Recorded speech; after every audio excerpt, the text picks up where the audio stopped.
Hi hello friends, how are you? நீங்களாம் நல்லா இருக்கீங்களா? ஹாப்பியாக இருக்கிறீங்க போல இருக்கு. ஆமாம், எல்லாம் இப்போ டிவியில் உட்காந்து பார்த்துன்னு இருக்கிறீங்க. நம்ம விஜய் சேதுபதி அண்ணன் அவர்கள் தலைமையில் நடக்கிறதான பிக் பாஸ் 8 சீசன். ஆமாம், இப்போ நான் கூட உட்காந்து பார்த்துன்னு இருக்கிறேன். பார்த்தீங்கன்னா பயங்கரமாக ஒரு செட்டப், பயங்கரமான ஒரு செட்டு, பயங்கரமான ஒரு வீடு இன்னைக்கு அந்த பிக் பாஸ் 8ல வச்சிருக்காங்க. இப்போதான் விஜய் சேதுபதி அண்ணா அதெல்லாம் பார்த்துட்டு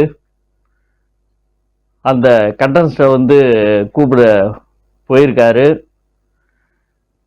இனி நம்ம பார்த்தீங்கன்னா டெய்லி பிக் பாஸ் மாதிரி டெய்லி நம்ம ஜெட் டிவி தொலைக்காட்சியில் அந்த பிக் பாஸ் கொடுத்து நான் ரிவ்யூவை நம்ம பார்க்க போகிறோம்.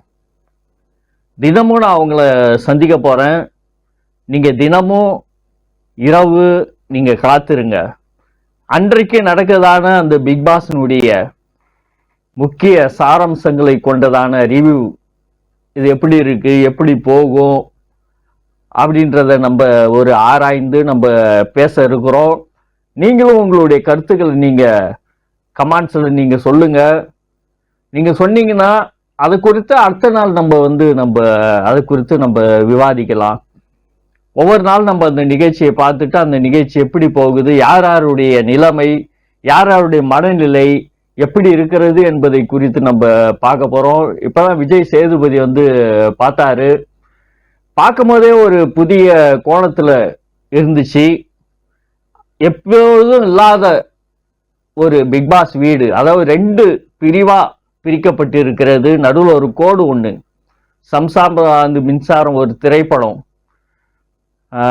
விசு இயக்கிய படம். அதில் பார்த்தீங்கன்னா ஒரு வீட்டில் 2 கோடு போட்டிருப்பாங்க சென்ட்ரா. அது மாதிரி இன்னைக்கு ஒரு கோடு போட்டு இந்த சைடு தனியாக இந்த சைடு தனியாக பிரிச்சிருக்காங்க. அது எதுக்காக என்னான்னு தெரியல. நம்ம இனிமேல் தான் நம்ம பார்க்க போகிறோம். தொடர்ந்து நம்ம பார்ப்போம். நிகழ்ச்சி கூட இருங்க.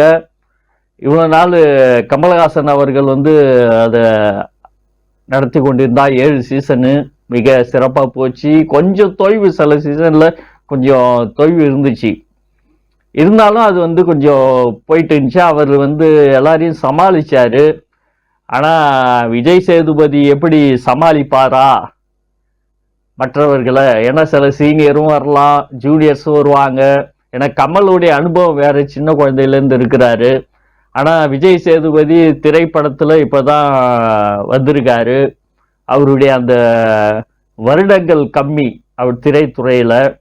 அதனால எப்படி சில மூத்த நடிகர்கள் அவங்கெல்லாம் வந்தாங்கன்னா இவரால் சமாளிக்க முடியுமா? நம்ம இது ஒரு இன்ட்ரெஸ்டாக போகும்னு நினைக்கிறேன். இவ்வளோ நாள் இல்லாமல் இது ஒரு இன்ட்ரெஸ்டான ஒரு பிக் பாஸாக இருக்கும்னு நினைக்கிறேன் இந்த சீசன் 8. ஆமாம், தொடர்ந்து நம்ம பார்ப்போம். அடுத்தது அவங்க என்ன பண்ணுறாங்க. இப்போ இந்த பிரேக்கில் உங்கள்கிட்ட நான் பேசுகிறேன். இப்போ விஜய் சேதுபதி பார்த்துட்டு போயிட்டு இருக்காரு வீட்டை. அந்த பிரேக்கில் நான் பேசினுக்கிறேன். அடுத்தது ஒரு ஸ்டேஜுக்கு போகிறாரு. போயிட்டு ஒவ்வொரு ஆட்களாக அவர் அறிமுகப்படுத்த போகிறாரு. நம்ம தொடர்ந்து நீங்கள் அப்படியே இணைப்பில் இருங்க. நான் கட் பண்ணிக்கிறேன். கட் பண்ணிட்டு மீண்டும் நான் உங்கள்கிட்ட நான் பேசுகிறேன். யார் யாரெல்லாம் உள்ளார போகிறாங்க. பல எதிர்பார்ப்புகள் மத்தியில் இது நடந்து கொண்டு இருக்கிறது. பலர் விதமாக இவங்க போவாங்க அவங்க போவாங்கன்னு சொல்லி. ஆனால் இப்போதான் அது உண்மையான ஆட்களை நம்ம பார்க்க போகிறோம். தொடர்ந்து நீங்கள் லைன்ல இருங்க, நம்ம பார்ப்போம். ஃப்ரெண்ட்ஸ், பார்த்துருப்பீங்க நீங்கள் முதல் நபர் யார் பிக் பாஸ் வீட்டுக்கு போகிறாங்க அப்படின்னு சொல்லி நீங்கள் பார்த்துருப்பீங்க. அது பார்த்தீங்கன்னா நம்ம ரவீந்திரன் தான். இவர் பார்த்தீங்கன்னா கடந்த 7 சீசனாக இவர் பிக் பாஸை விமர்சனம் செய்தவர். பயங்கரமாக அட்டி நகுத்தி எடுப்பார். விமர்சனம்னா உங்கள் வீட்டு எங்கள் வீட்டு விமர்சனம் இல்லைங்க. அடடா போட்டு தாக்குன்னு என்ன பண்ணார், தாக்குவார். இப்போ நம்ம எல்லாரும் சேர்ந்து தாக்குறதுக்கு அவர் மாட்டிக்கிட்டாரு. ஒரு கஷ்டமான விஷயம். அவர் அந்த வீட்டுள்ளார போயிட்டு அவருக்கு இறக்கிது பாருங்க. பயங்கரமா இறக்குதுங்க. அப்பனா இப்பயே அவருக்கு இறைச்சி நாக்கு தள்ளுதுன்னா இந்த 100 நாள் அவர் எப்படி தாக்கு பிடிக்க போறாரு? எவ்வளவு இறங்கி போகுது? ஓட்ட போறாங்க, ஓட போறாங்க.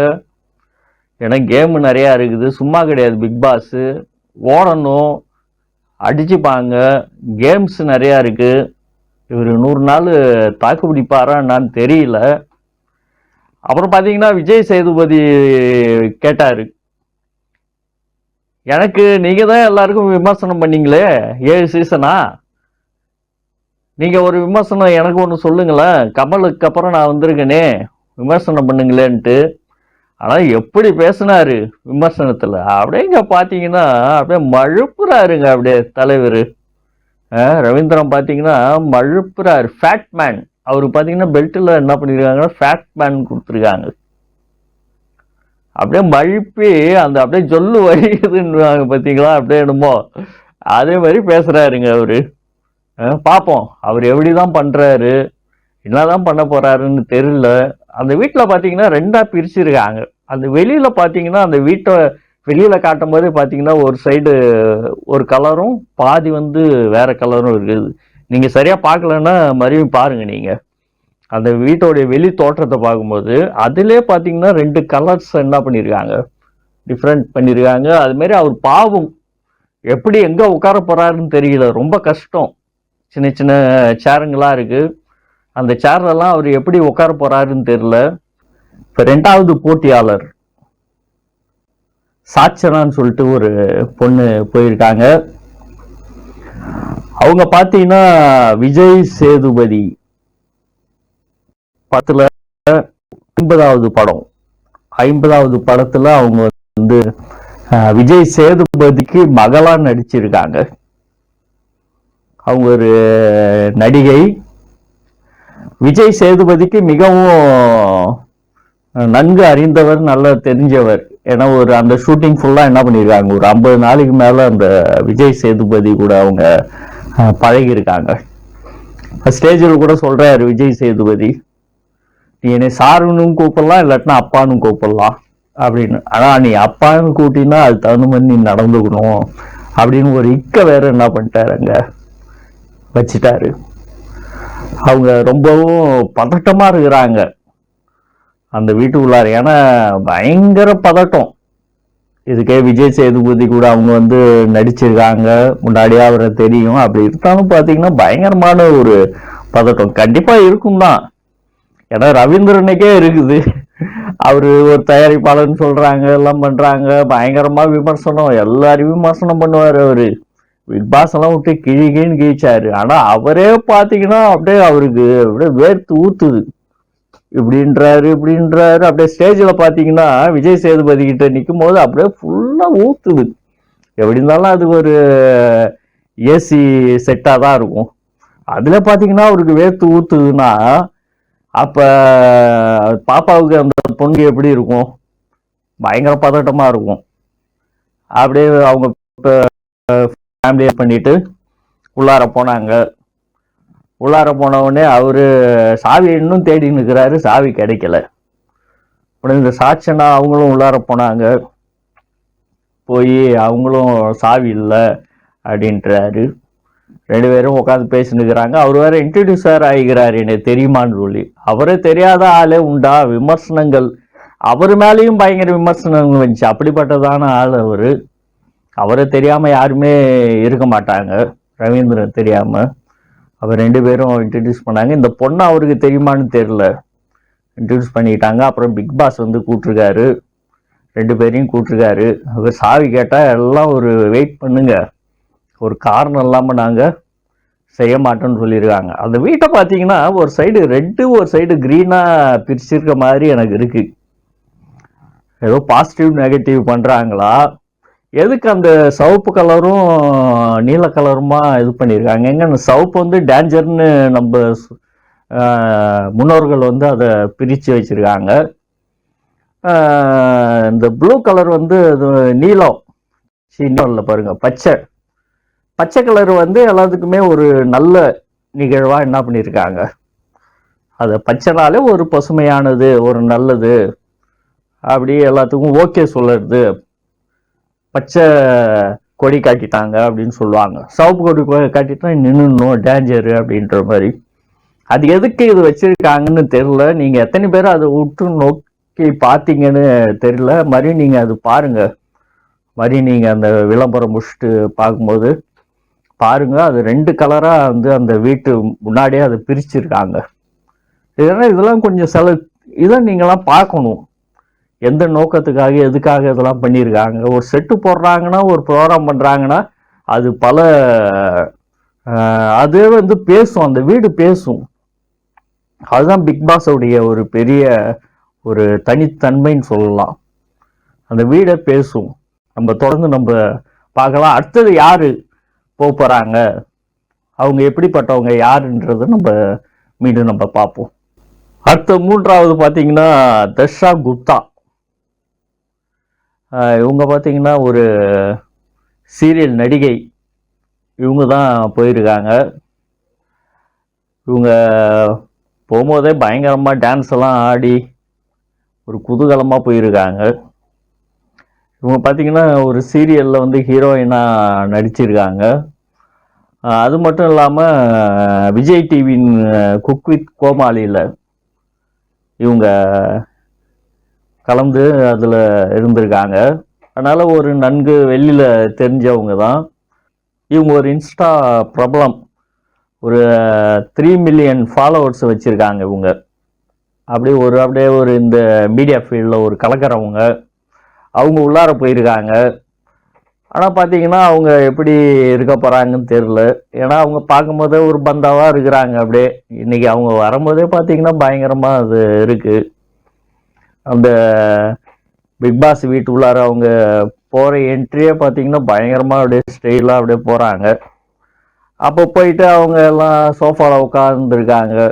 அப்போ ரவீந்திரன், அப்புறம் பார்த்தீங்கன்னா சாட்சனா, இவங்கெல்லாம் சோஃபாவில் உட்காந்துருக்காங்க. அவங்க கூட போய் உட்காடுறாங்க. அப்போ அவங்க போட்டிருந்த அந்த ட்ரெஸ்ஸோட ஷால் பார்த்தீங்கன்னா கீழே கிடக்குது. அது அந்த சாட்சனா பாப்பா வந்து தூக்கி அந்த சோஃபா மேலே போடுது. அது கூட அவங்களுக்கு தெரியல. அந்த அளவு அவங்க பந்தாவா இருக்கிறாங்க. மழையும் பார்த்தீங்கன்னா அவங்க எடுத்து அதை கீழே போடுறாங்க. அந்த பொண்ணு வந்து அது தூக்கி மேலே போடுது, கீழே கிடக்குதேன்ட்டு அதை தூக்கி அவங்க அப்படியே மறுபடியும் அப்படியே இது பண்ணிட்டு கீழே போட்டு விட்றாங்க. இப்பயே இவங்களுடைய இது இப்படி இருக்குன்னா போக எப்படி இருக்குன்னு தெரியல. அப்படியே ஏதோ ஒரு சவுண்டு கேட்குதுன்றாங்க. பார்த்தா ஒரு அருவி சவுண்டு கேட்குது, தண்ணி சவுண்டு கேட்குதுன்றாங்க. அங்கே ஒரு சின்ன ஒரு இது பண்ணி வச்சிருக்காங்க, அருவி மாதிரி தண்ணி ஊத்துறதுக்கு சின்னதாக அப்படியே பண்ணி வச்சிருக்காங்க. உடனே அங்கே போயிட்டு அப்படியே ஒரு அமைதியான சவுண்டு ஊ அப்படின்னு ஒரு சீனை போடுறாங்க. அந்த சீனு எப்படி இவங்களுக்கு கடைசி வரைக்கும் நிலைக்கும் தெரியல. நம்ம பொறுத்திருந்து தான் பார்க்கணும். இன்னொரு 100 நாள் இவங்க எப்படி ஓட்ட போகிறாங்க. ஏன்னா எனக்கு என்னமோ இப்போயே ரொம்ப அப்படியே சீனு போடுற மாதிரி தெரியுது. ஏன்னா அப்படியே இங்கிலீஷில் தான் பயங்கரமாக பேசுகிறாங்க. தமிழ் தெரியுமா என்னான்னு தெரியல. ஏன்னா அப்படியே சீனு. ஏன்னா ஸ்டார்டிங்கில் சீனு போடுறவங்க என்றைக்குமே நிலச்சி நின்னது கிடையாது பிக் பாஸில்.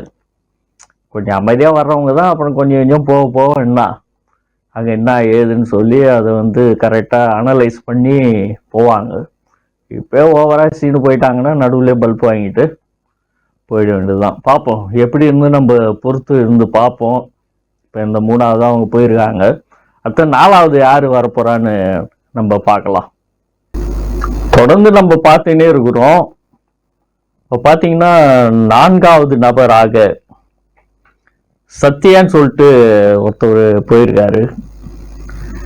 அவர் யாருன்னு பார்த்தீங்கன்னா ஒரு பாடி பில்டர் அப்படின்னு சொல்லலாம். அவர் பார்த்தீங்கன்னா ரம்யான்னு ஒரு பாடகி, நல்லா பாடுவாங்க. அவங்களுடைய கணவர் அவர் தான் சத்யா. ரம்யா பார்த்தீங்கன்னா அவங்க வந்து Bigg Boss 2nd season, I think 2nd சீசனில் வந்து அவங்க வந்து அதில் போட்டியாளராக கலந்து இருந்திருக்காங்க. கலந்து அதில் ரொம்ப நாள் பயணித்தாங்க அவங்க. இப்போ வந்து அவங்க வந்து போயிருக்காங்க. இவர் மிகவும் ஒரு ஸ்லிம்மான ஆள், நல்ல ஒரு எக்ஸசைஸ் பாடி. இவர் அவரு முன்னாடியே விஜய் சேதுபதியும் முன்னாடியே அவரு தெரிஞ்சவர் அவரு. ஆனா அவர் சொல்றாரு, நம்ம என்னதான் நம்ம தெரிஞ்சவங்களா இருந்தாலும் இங்க நீங்க போட்டியாளரா வந்திருக்கீங்க, இதை நம்ம சொல்லிக்க முடியாது, நம்ம 2 பேரும் தெரிஞ்சவங்க பழகினவங்கன்றத, அதனால நீங்க ஒரு போட்டியாளர் தான் அப்படின்னு சொல்லியிருக்காரு. அவர் பார்த்தீங்கன்னா நிறைய வில்லன் ஆக்ட்லாம் அவர் நடிச்சிருக்காரு. அவர் உள்ளார போன உடனே உள்ளார இருக்கிறதான ரவீந்திரன் இன்னும் சில ஆட்களுக்கெல்லாம் இங்க இருந்த ஆட்களுக்கெல்லாம் அவரை தெரியுது. அவர் ஒரு நல்ல தெரிஞ்ச ஆளாக தான் இருக்கிறாங்க, ஒரு ஃபெமிலியரான ஆளாக தான் அவர் இருக்கிறாரு. இது வரைக்கும் போனவங்க எல்லாமே ஒரு ஃபெமிலியரான ஆட்கள் தான். இதுக்கு முன்னாடி மக்களுக்கு ஒரு தெரிஞ்ச மூஞ்சி இருக்கிறாங்க. ஏன்னா இதுக்கு முன்னாடி நம்ம பார்த்தோம்னா இப்போ தாமரையெல்லாம் பார்த்தீங்கன்னா, தாமரையெல்லாம் அதுக்கு முன்னாடி யாருமே தெரியாது. அவங்க அதுக்கு போனதுக்கு அப்புறம் தான் வெளியில என்ன அவங்கள தெரிய ஆரம்பிச்சிச்சு தாமரையெல்லாம். அது மாதிரி பார்த்தீங்கன்னா இப்போ இது வரைக்கும் போனதுல இந்த 4 பேர் போனதுல பார்த்தீங்கன்னா 4 பேருமே எல்லாமே மக்களுக்கு தெரிஞ்சவங்க தான் போயிருக்காங்க. அடுத்தது நம்ம யார் போறாங்கன்னு நம்ம இப்போ பார்ப்போம். அடுத்தது 5ஆவதா ஒரு ஆள் போயிருக்காரு, அவரு தீபக். உங்க நிறைய பேருக்கு தெரியும். அவர் பார்த்தீங்கன்னா தொலைக்காட்சி நிகழ்ச்சியில் ஆங்கராக இருந்திருக்காரு. அதாவது விஜய் டிவிலே பார்த்தீங்கன்னா டிடின்னு சொல்லி ஒருத்தவங்க இருந்தாங்க, அவங்க கூட சேர்ந்து அவர் என்ன பண்ணியிருக்காரு, ஆங்கரிங் பண்ணியிருக்காரு. அதாவது நான் சொல்றது என்னன்னா, மாக்காப்பா பிரியங்காவுக்கு முன்னாடி அவர் விஜய் டிவியில் ஆங்கராக ஒர்க் பண்ணவர். அவர் அவ்வளோ ஒரு சீனியர்னு கூட சொல்லலாம், மாக்காப்பா பிரியங்காவுடைய சீனியர்னு சொல்லலாம். அவர் அதில் போய் கலந்துருக்காரு. அதெல்லாம் பார்த்தீங்கன்னா அவர் இப்போ பார்த்தீங்கன்னா ஒரு ஆக்டராக இருக்கிறாரு. நிறைய சீரியலில் அவர் நடிச்சிருக்காரு, சில திரைப்படங்கள்லாம் அவர் கொஞ்சம் கொஞ்சம் நடிச்சிட்டு இருக்கிறாரு. அவர் ஒரு ஆக்டராக இருக்கிறார். அவரும் பார்த்தீங்கன்னா ஒரு ஃபெமிலியர் ஃபேஸ் தான் தீபக்ன்றவர். அவர் போயிருக்காரு. விஜய் சேதுபதி அவர்கிட்ட நல்லா பேசுகிறாரு, ஏன்னா முன்னாடியே அறிந்தவர்ன்றனால நல்லா ஃப்ரெண்ட்ஷிப்பாக அவர்கிட்ட பேசுகிறாரு. அவரும் பார்த்தீங்கன்னா ஒரு தன்மையான பேச்சா இருக்குது அவருடைய பேச்சுக்கள். ஏன்னா அவர் வந்த பேக்ரவுண்டு பார்த்தீங்கன்னா கடுமையான ஒரு உழைப்பில் தான் அவர் இந்த அளவு அவர் முன்னேறி வந்திருக்காரு. அது நிறைய பேருக்கு அது தெரியும், நிறைய பேர் கண்கூட நீங்கள் பார்த்துருக்கீங்க. ஏன்னா இன்னைக்கு நிறைய பேர் பார்த்தீங்கன்னா கொஞ்ச நாட்கள்ல அப்படியே சல்லுன்னு வந்துடுறாங்க, அப்புறம் டப்புன்னு என்ன போயிடுறாங்க. ஆனால் இவர் தீபக்கை பொறுத்தவரை ஒரு படிப்படியாக என்ன பண்ணியிருக்காரு, அவர் வளர்ந்து இந்த அளவு வந்திருக்காரு. நடுவில் அவருக்கு சில சரிவுகள் ஏற்பட்டாலும் அவர் அதெல்லாம் கொஞ்சம் அப்படியே இது பண்ணி அப்படியே சரி பண்ணி அவர் வந்திருக்காரு. இப்போ அந்த பிக் பாஸ்ல போன மாதிரியும் நம்மளுடைய இது கொஞ்சம் ரேஞ்சு ஏறுமா அப்படின்னு சொல்லி என்ற ஒரு எண்ணத்துக்கு தான் அவர் வந்திருக்காரு. அவருடைய பேச்சிலே தெரியுது, நம்ம மாதிரியும் கொஞ்சம் நான் முன்னேறணும். ஏன்னா அவர் குறித்ததான ஒரு குறும்படம் போட்டாங்க. அதில் பார்த்தீங்கன்னா அவர் அந்த ஒரு ரேஸ் வண்டி ஓட்டுறாரு, அதில் பார்த்தீங்கன்னா ஆக்சிடென்ட் ஆகிட்டு அதில் அவர் டல் ஆகிட்டு மறுபடியும் மீண்டும் என்ன பண்ணுறாரு, அவர் எழும்பி வர்றாரு. அவர் பேசும்போது அதான் சொல்கிறாரு, ஸ்டேஜில் பேசும்போது அப்படிப்பட்ட காரியங்களில் தான் அவர் சொல்கிறாரு. அதனால் அவர் மீண்டும் முன்னேறணும், மீண்டும் இந்த ஃபீல்டில் அவர் ஷைன் ஆகிறதுக்கு இந்த பிக் பாஸ் என்கிறதான ஒரு தளம் எனக்கு பிரயோஜனமாக இருக்குன்னு சொல்லிட்டு தான் அவர் சொல்கிறாரு. பார்ப்போம் அவருடைய விளையாட்டு எப்படி இருக்குன்னு பார்ப்போம். இதுவரை பார்த்தீங்கன்னா 5 பேர் போயிருக்காங்க. இந்த 5 பேருமே ஒரு பிரபலமானவர்கள் தான் போயிருக்காங்க. அடுத்தது பார்ப்போம் யார் வரான்னு, ஒரு பிரபலம் இல்லாதவரா. ஒரு பிரபலம் இல்லாதவர்களை உள்ளார இவங்க கூட கொடுத்தாங்கன்னா நல்லா இருக்கும்னு நான் நினைக்கிறேன். பார்ப்போம் எப்படி நம்ம பொறுத்து பார்ப்போம் எப்படி இருக்குதுன்னு சொல்லிட்டு. 5 பேர் வந்துட்டாங்க. 5 பேர் யாருன்னு பார்த்தோம். இப்போ புதுசாக பார்த்தீங்கன்னா 6வது நபர் ஒருத்தவங்க வந்திருக்காங்க. அவங்க யாருன்னு பார்த்தீங்கன்னா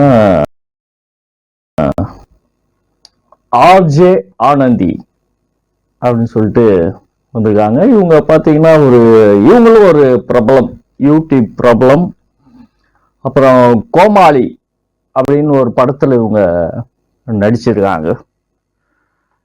இவங்க பார்த்தீங்கன்னா நிறைய தமிழ் சம்பந்தப்பட்ட காரியத்தை இவங்க வந்து யூடியூப்ல பேசுவாங்க. அது மட்டும் இல்லாம புக்ஸ் ரிவ்யூ நிறைய பேருடைய புக்ஸ் எடுத்து என்ன பண்ணுவாங்க, அதை படிச்சு என்ன பண்ணுவாங்க, அதை ரிவ்யூ பண்றவங்க இவங்க. ஆர்ஜே ஆனந்தி இவங்க வந்து ஒரு நிறைய படிக்கிற ஆள் இவங்க. எப்படி உள்ளார புக்ஸ் எல்லாம் இல்லாம இருக்க போறாங்கன்னு தெரியல. அது இல்லாமல் பார்த்தீங்கன்னா கொஞ்சம் சைக்காலஜி விரும்புகிறவங்க, சைக்காலஜியை பற்றி அதிகமாக தெரிஞ்சுக்கணும் அப்படின்னு சொல்லிட்டு விரும்புகிற நபர் இவங்க. எப்படி இருக்க போகிறாங்கன்னு தெரில. ஆனால் இவங்க உள்ளார போயிட்டாங்க. இப்போ என்ன பிரச்சனை அப்படின்னு பார்த்தீங்கன்னா, இப்போ மூணு பேர் போயிருக்காங்க. 3 ஆண்கள் 3 பெண்கள் உள்ளார போயிருக்காங்க. அந்த 3 பேரும் போன 6 பேர் போன உடனே பிக் பாஸ் என்ன பண்ணாரு, ஹவுஸோடைய வீட்டை, பிக் பாஸ் வீட்டை வந்து திறந்து விட்டாரு. இப்போ இவங்க உள்ளார போன உடனே எல்லாம் பார்க்குறாங்க, பயங்கரமா இருக்கு. அப்போ பிக் பாஸ் சொல்றாரு, உங்களுக்கு என்னென்னலாம் வேணும் பாருங்க, சூஸ் பண்ணுங்க, பெட்ரூம் என்ன வேணும்னு சூஸ் பண்ணுங்கன்னு சொல்றாரு. அப்போ சூஸ் பண்றாங்க. அப்போ பார்த்தீங்கன்னா ஒரு சைடு பார்த்தீங்கன்னா, நான் முன்னாடியே நான் சொன்னேன், ஒரு கோடு போட்டிருக்காங்க. வீட்டு நடுவில் பார்த்தீங்கன்னா ஒரு கோடு போட்டிருக்காங்க. இந்த சைடு பிரிச்சிருக்காங்க, இந்த சைடு பிரிச்சிருக்காங்க. இந்த சைடும் ஒரு பெட்ரூம் இருக்கு, லெஃப்ட் சைடும் ஒரு பெட்ரூம் இருக்கு, ரைட் சைடும் ஒரு பெட்ரூம் இருக்கு.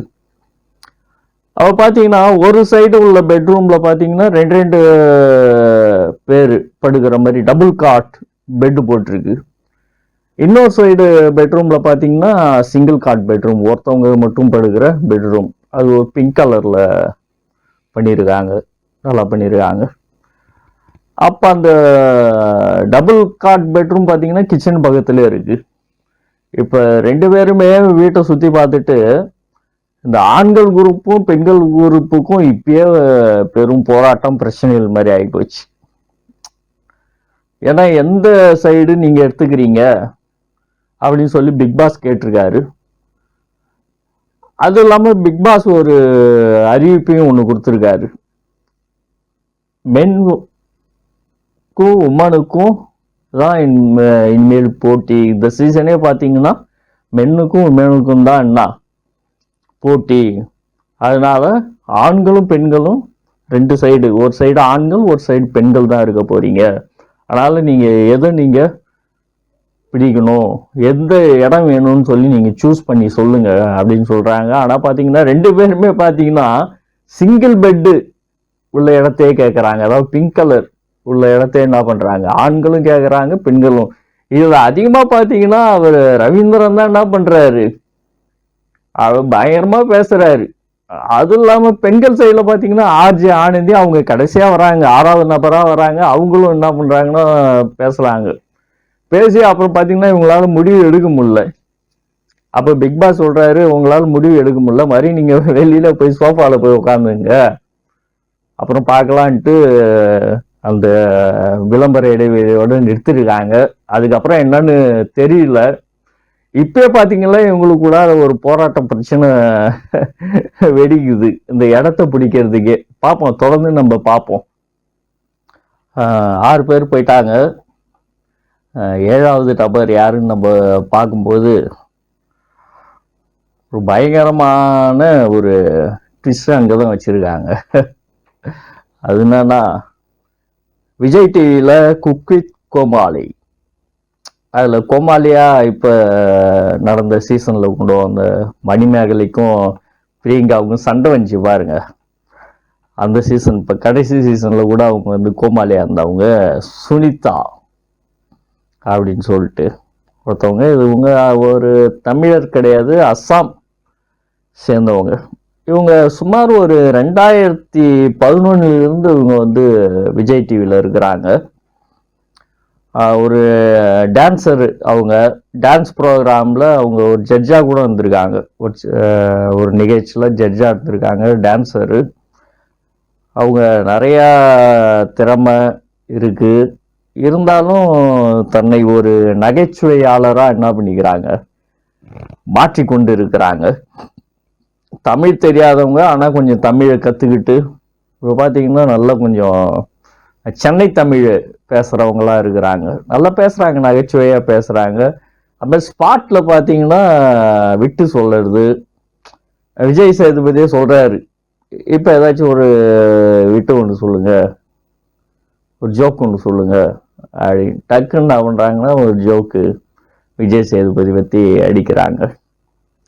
விஜய் சேதுபதி கூடவே நான் இப்போ பயணிக்கிறேன், அவர் ரொம்ப நான் லவ்வரு அப்படின்னு சொன்னாங்க.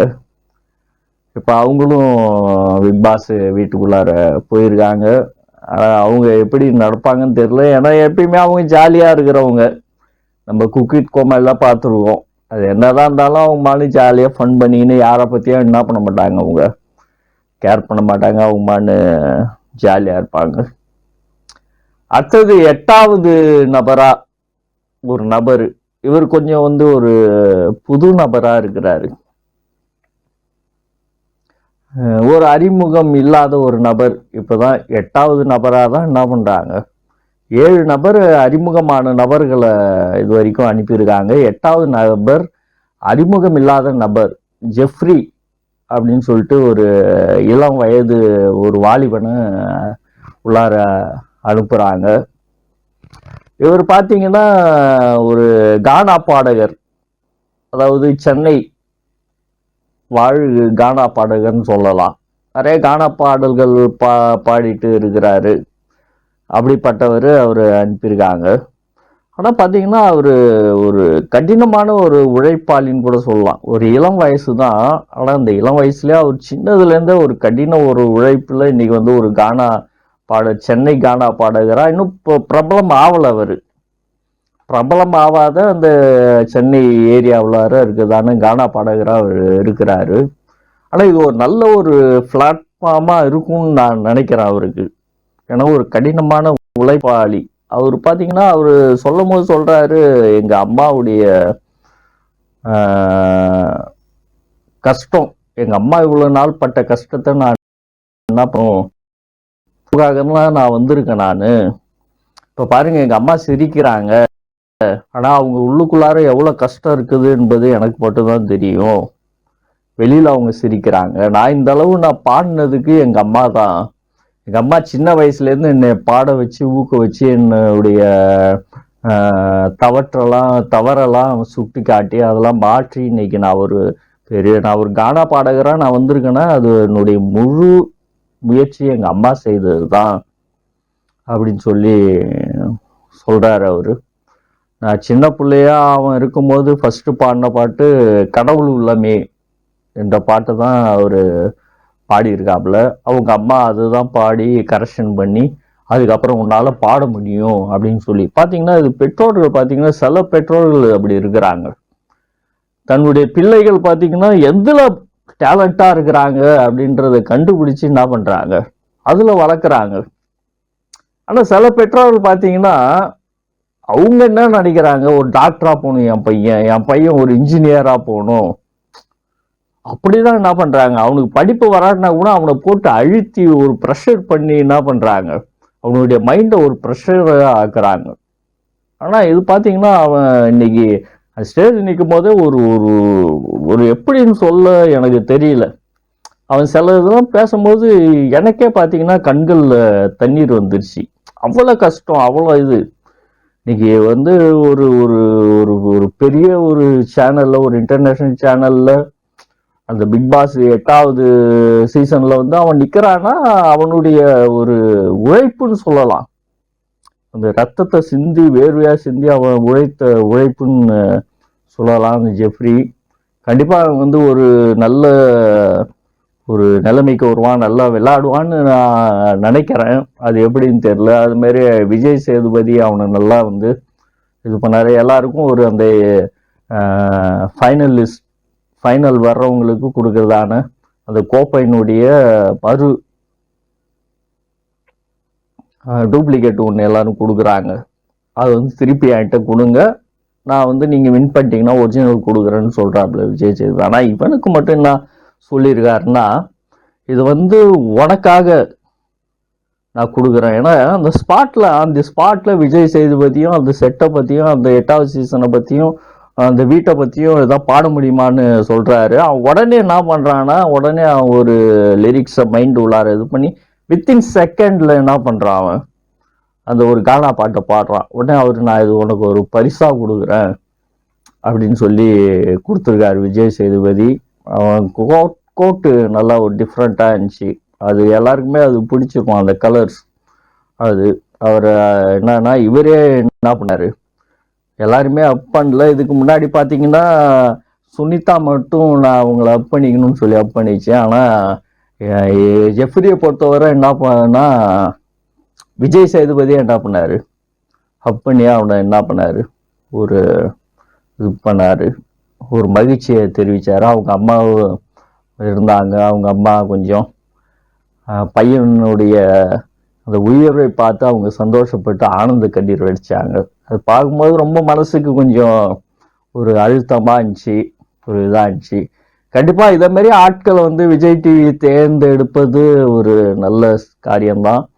இதே மாதிரி ஒரு இந்த விளையாட்டுல ஜெஃப்ரி போன்ற ஆட்கள்லாம் நல்லா விளையாடி நல்ல ஒரு முன்னாடி வந்தாங்கன்னா அவங்களோட வாழ்க்கை இருக்கு.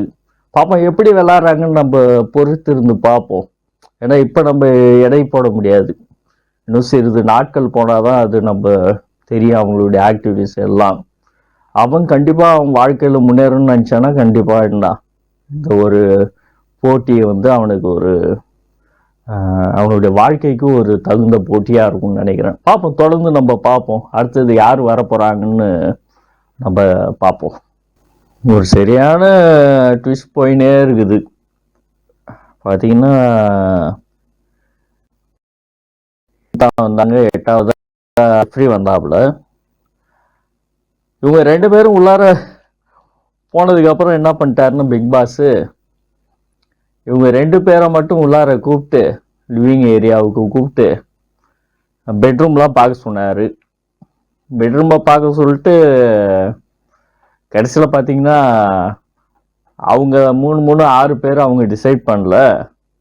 நான் அவங்க 2 பேர்கிட்ட பொறுப்பு கொடுக்குறேன், நீங்க டிசைட் பண்ணுங்க எந்த சைடு ஆண்கள் எடுத்துக்கிறீங்க, எந்த சைடு பெண்கள் எடுத்துக்கிறீங்க. ஏன்னா இந்த போட்டியே முழுமையாக மேன் வர்ஸ் உமன் MW ஆண்களுக்கும் பெண்களுக்குமான ஒரு பெரிய போட்டி அப்படின்னு சொல்லி அவங்க 2 பேர்கிட்ட முடிவு கொடுத்தா கடைசியில் பார்த்தீங்கன்னா 2 பேரும் மறுபடியும் அந்த 3 6 பேர் சொன்னாங்கல்ல, அந்த 6 பேர் சொன்ன பகுதியே சொல்றாங்க பிங்க் ஏரியா சைடே. அதாவது சிங்கிள் பெட்ரூமை தான் எல்லாருமே விரும்புறாங்க. அதுதான் கொஞ்சம் பெரிய ரூமா இருக்குது. இந்த டபுள் பெட்ரூமு ட்ரிபிள் பெட்ரூமு விரும்ப மாட்டுறாங்க, அந்த சிங்கிள் பெட்ரூமே விரும்புறாங்க. அதுதான் சொன்னாங்க. மாதிரி என்ன பண்ணிட்டாரு பிக் பாஸ், எல்லாரையும் கூட்டு வச்சு பேசினாரு. பேசும்போது ஒரு லாக் பண்ணிட்டாரு பிக் பாஸ். இப்போ நீங்க 8 பேரும் நீங்க வந்து சொல்லலைன்னா அடுத்த 2 பேரும் நான் கூட்டின்னு வந்து கேட்பேன். அவங்க இதுல உடன்பாடு எட்டி அவங்க ஒரு பகுதியை சொல்லிட்டாங்கன்னா அவங்க மட்டும்தான் உள்ளார படுக்கணும், நீங்க எல்லாம் வெளில படுக்கணும்னு ஒண்ணு. நம்ம ஆட்கள் தான் ரொம்ப பயங்கரமான ஆட்கள்ல ஒண்ணு. ஏன்னா சிலரால வந்து வெளியில படுக்க முடியாது. அதுல குறிப்பா பாத்தீங்கன்னா ரவீந்திரா மாதிரி ஆள்லாம் ரொம்ப கஷ்டம் வெளில படுக்க. ஏன்னா அவரால் உட்காரதுக்கே கஷ்டம், சின்ன சின்ன சேருங்க, எங்கேருந்து அவர் வெளில படுக்க போறாரு. உடனே இவங்க ஒரு மனம் இறங்கி உடனே பெண்களுக்கு நாங்க விட்டு கொடுக்குறோம் அந்த பகுதியை அப்படின்னு இவங்களாம் என்னமா ஜால்ஜா பண்ணாங்க அந்த சைடை பிடிச்சிடலான்னு சொல்லிட்டு. இப்ப என்னன்னா வெளியில ஒரு நாள் படுக்கணும்ன்றனால பாருங்க, ஒரு நாள் வெளியில படுக்கணுன்றதுக்காக இவங்க என்ன பண்றாங்கன்னா தன்னுடைய பகுதியை பெண்களுக்கு என்ன பண்றாங்க விட்டு கொடுக்குறாங்க. இதே ஒரு பெரிய போட்டியா இருக்கு. இப்ப இதுல பாத்தீங்கன்னா பெண்கள் தான் ஃபர்ஸ்ட் ஒரு வெற்றியை அவங்க அடைகிறாங்க. அதுக்கு ஆண்கள் பாத்தீங்கன்னா ஒரு ஒப்புதல் வேற வாங்கிக்கிறாங்க. என்னைக்காச்சும் ஏதாவது ஒரு வாரத்துல எலிமினேஷன் அப்ப நாங்க சொல்லுவோம், அப்ப நீங்க வந்து ஆண்களே நீங்க எலிமினேஷன் பண்ணக்கூடாது அப்படின்னு சொல்லி ஒரு முடிவு வேற அவங்க 4 பேர்கிட்ட சத்தியம் வாங்கியிருக்காங்க. இவங்க 4 பேர் தான் இப்ப சத்தியமூர்த்தி. இன்னும் எத்தனை பேர் வர போறாங்கன்னு தெரியல. அவங்க எப்படி அதை ஒத்துப்பாங்க? இவங்க 4 பேரு வாங்கின 4 பேர்கிட்ட வாங்கின சத்தியத்தை பார்ப்போம், பொறுத்திருந்து நம்ம பார்ப்போம். இது இப்படியா போயின்னு இருக்கும் போது திடீர்னு பாத்தீங்கன்னா ஒரு பெரிய ஒரு திருப்புமுனிய ஏற்படுத்துறாங்க. திடீர்னு ஒருத்தவரை விஜய் சேதுபதி அழைக்கிறாரு. அவர் பாத்தீங்கன்னா ஒரு தெரிஞ்ச மூஞ்சா இருக்கிறாரு. யாருன்னு பாத்தீங்கன்னா ரஞ்சித்ன்னு சொல்லிட்டு, அவர் ரொம்ப நாளா நடிக்கிறாரு. சில படத்தை இயக்கி இருக்காரு ரஞ்சித். அதெல்லாம் பாத்தீங்கன்னா விஜய் டிவிலே சீரியல்ல என்ன பண்ணிருக்காரு, அவரு நடிச்சிருக்காரு. ஒரு பழைய நடிகர். எப்படி வந்து இந்த சரவணன் வந்தாருல்ல பிக் பாஸ் சீசன்ல, ஒரு சீசன்ல சரவணன் வந்தாருல பழனி, அது மாதிரி இவரு வந்திருக்காரு.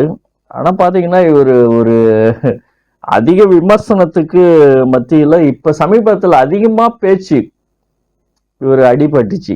கவுண்டம்பாளையம் சொல்லி ஒரு படம் எடுத்துட்டு அதுல பாத்தீங்கன்னா சில வார்த்தையை பேசிட்டாரு. அந்த படத்துல சில இது அவர் அந்த படத்தை பத்தி ப்ரொமோஷன் பண்ணும்போது சில காரியங்களை பேசிட்டாரு. அதனால பாத்தீங்கன்னா நிறைய மக்கள் மத்தியில ஒரு தவறான ஒரு அபிப்பிராயத்தை அவர் ஏற்படுத்திக்கிட்டாரு. ஆனா இன்னைக்கு வந்து அவர் கொஞ்சம் தெளிவா இருக்கிறாரு. நான் அதெல்லாம் போக்குறதுக்காக தான் இன்னைக்கு நான் வந்திருக்கேன். சக மனிதர்களை சக மனிதன்லாம் மதிக்கணும் அப்படின்னு சொல்லி தான் நான் வந்திருக்கேன் இன்னைக்கு. அதனால இது மூலயமா என்னுடைய வாழ்க்கை மாறும். நான் அந்த கெட்டுப்போன அந்த இடத்த நான் பிடிச்சிடுவேன்னு சொல்லியிருக்காரு. பாப்போம், நம்ம தொடர்ந்து பார்ப்போம் எப்படி இருக்குன்னு. ரொம்ப விறுவிறுப்பா இப்போதான் சூடு பிடிக்குது பிக் பாஸ் சீசன் 8. அவர் ரஞ்சித் போயிருக்காரு. ரஞ்சித் என்ன பண்ண போறாருன்னு தெரியல. ஏன்னா பயங்கரமா இப்ப அவரு என்ன பிரச்சனையில மாட்டி போயிருக்காரு. ஏதோ கொஞ்சம் நான் மாறணும், நான் வீணா எடுத்த கெட்ட பெயர்லாம் மாற்றணும்னு சொல்லியிருக்காரு. பார்ப்போம் எப்படி உள்ளார போய் என்ன பண்ண போறான்னு பார்ப்போம். அடுத்தது பார்த்தீங்கன்னா ஒரு நபரை இறக்குறாங்க. இவங்களும் பார்த்தீங்கன்னா விஜய் டிவியோடைய ஒரு வளர்ப்பு பவித்ரான்னு சொல்லிட்டு ஒரு விஜய் டிவியோடைய நாடகத்துல நடிக்கிறவங்க, சீரியல் ஆக்டர். அதான் அபின்னு சொல்லி பயங்கர ஃபேமஸ். அபின்னா தான் வெளில தெரியும். விஜய் டிவி சீரியல் நடிகை. அவங்கள வந்து இறக்கியிருக்காங்க. மலர்னு கூட சொல்லுவாங்க. இப்படி சில பெயர்கள் உண்டு அவங்களுக்கு அந்த சீரியல்ல. பவித்ரா அவங்க இப்போ உள்ளார போயிருக்காங்க. அவங்க எப்படி இருக்க போறாங்கன்னு தெரியல. ஏன்னா அவங்கள நம்ம சீரியல்லாம் பார்த்துருக்கோம், வேற எதுலையும் நம்ம பார்க்கலாம். அதனால அவங்களுடைய இதை நம்மளால சொல்ல முடியல. அதான் பார்த்தீங்கன்னா அங்கே அவங்களுக்கு பார்த்தீங்கன்னா தெரிஞ்சவங்க இருக்கிறாங்க. ஏன்னா விஜய் டிவியில் ஒர்க் பண்ணவங்க ஒரு 3-4 பேர் உள்ளார இருக்கிறாங்க. அதனால அவங்களுக்கு பிரச்சனை இல்லை. உள்ளார போன உடனே அவங்களுக்கு உள்ளார பார்த்துட்டு ஒன்றுமே புரியல, பயங்கரமா இருக்குது. அப்போதான் பார்த்தீங்கன்னா அதுக்கு முன்னாடி நடந்த காரியம்லாம் அவங்களுக்கு சுனிதா தான் என்ன பண்ணுறாங்க, விளக்குறாங்க. ஆனால் சுனிதா பேசும்போது பார்த்தீங்கன்னா பயங்கரமாக பேசுகிறாங்க. சென்னை தமிழில் பேசினுக்கிறாங்க. அவங்க அஸ்ஸாமா இருந்தாலும் சரி, இந்த அளவு வந்து அவங்க வந்து தமிழ் வந்து கற்றுருக்காங்கன்ற போது ரொம்ப சூப்பராக இருக்கு. அவங்க இது முன்னாடி நான் சொன்னதே தான் சொல்கிறாங்க.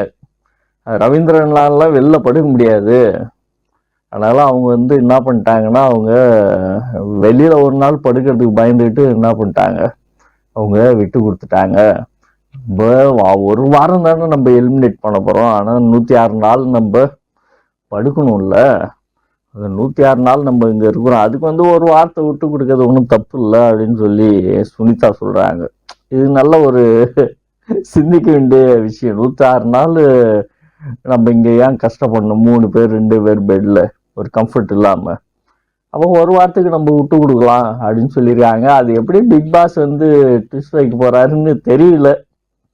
அது நம்ம வந்து பொறுத்திருந்து தான் பார்க்கணும். இன்னைக்கு அப்படியே ஒரு இதா போயின்னு இருக்கு. இப்பயே பார்த்தீங்கன்னா ஆண்களும் பெண்களும் தனித்தனியா உட்காந்து பேச ஆரம்பிச்சிட்டாங்க. அந்த ஒரு போட்டி இப்பயே ஸ்டார்ட் ஆயிடுச்சு. ஒரு 10 பேருக்கு போயிருக்காங்க. 5 பெண்கள் 5 ஆண்கள் போயிருக்காங்க. அந்த 10 பேரும் இப்பயே பார்த்தீங்கன்னா தனித்தனியா பேசிட்டு இருக்காங்க. ஆண்கள் தனியா பெண்கள் தனியா. ஏன்னா மென் வர்ஸ் உமன் தானே பிக் பாஸ் சொல்லியிருக்காரு. அதனால இப்பயே அவங்க உள்ளத்துக்குள்ளார என்ன பண்ணிட்டாங்க, அந்த ஒரு போட்டியை ஏற்படுத்துறாங்க. இன்னும் எத்தனை பேர் போறாங்கன்னு தெரியல, அதுக்குள்ளேயே அவங்க ஏற்படுத்திக்கிட்டாங்க. பார்ப்போம், நம்ம தொடர்ந்து பார்ப்போம் எப்படிதான் இது கொண்டுன்னு போக போறாங்கன்னு. இத்தனை சீசனோட இது ஒரு டிஃப்ரெண்டா இருக்கும்னு நான் நினைக்கிறேன் இந்த சீசனு. ஏன்னா ஆளும் புதுசு, ஆட்டமும் புதுசு அப்படின்னு சொல்லியிருக்காங்க. ஏன்னா அவங்களுடைய அந்த டைட்டிலே அதான் கொடுக்குறாங்க.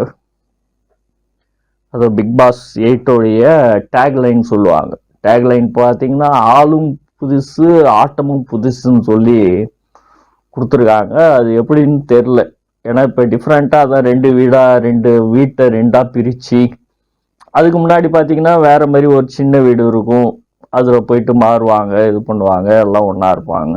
இப்போ எப்படி அது சமையல் இருந்து எப்படி எல்லாத்தையும் ஏதோ என்ன பண்ண போகிறாங்க, ஏது பண்ண போகிறாங்கன்றது ஒரு புதிராகவே இருக்குது. ஏன்னா இதுக்கு முன்னாடியாச்சும் நமக்கு அந்த சீசன்லாம் ஓரளவு தெரியும் எப்படி என்ன ஏது, அப்படியே அதே மாதிரி தான் இருந்துச்சு. இப்போ இது டிஃப்ரெண்ட்டாக இருக்கவும் பார்த்தீங்கன்னா கலர்ஸ் வச்சு பிரித்து பண்ணியிருக்காங்க, 2ஆக பிரிச்சிருக்காங்க. அந்த ஆட்டத்தை எப்படி கொண்டுன்னு போகிறாங்க என்பது ஒரு பெரிய ஒரு எதிர்பார்ப்பாக இருக்குது. எல்லாருமே ஒரு ஆச்சரியத்தோடு தான் பார்க்குறோம் எப்படி இருக்க போகுது. நீங்களும் பார்க்க போகிறீங்க. வருங்காலத்தில் இன்னும் ஒரு இந்த 100 நாட்களுக்கு மேலாக அது எப்படி போக போகுதுன்னு பார்ப்போம். நம்ம தொடர்ந்து நம்ம டெய்லி நீங்கள் மிஸ் பண்ணாதீங்க. நீங்கள் சப்ஸ்கிரைப் பண்ணிங்க, சேனலை சப்ஸ்கிரைப் பண்ணிங்க. கமெண்ட்ஸில் நீங்கள் சொல்லுங்கள், அடுத்த நாள் அந்த கமெண்ட்ஸுக்கான பதிலை நான் சொல்கிறேன். தொடர்ந்து நம்ம இந்த ரிவ்யூவை நம்ம பண்ணுவோம், இந்த 100 நாட்களும் நம்ம பண்ணுவோம். நீங்கள் சேனலில் நீங்கள் தயவுசெய்து சப்ஸ்கிரைப் பண்ணிங்க, அந்த பெல் பட்டனை அழுத்திங்க, அப்போ தான் உங்கள் நோட்டிஃபிகேஷன் வரும். நீங்கள் தொடர்ந்து நீங்கள் இந்த சேனலை பாருங்கள். அடுத்தது யார் வரான்னு நம்ம பார்ப்போம். 10 பேர் வந்துட்டாங்க.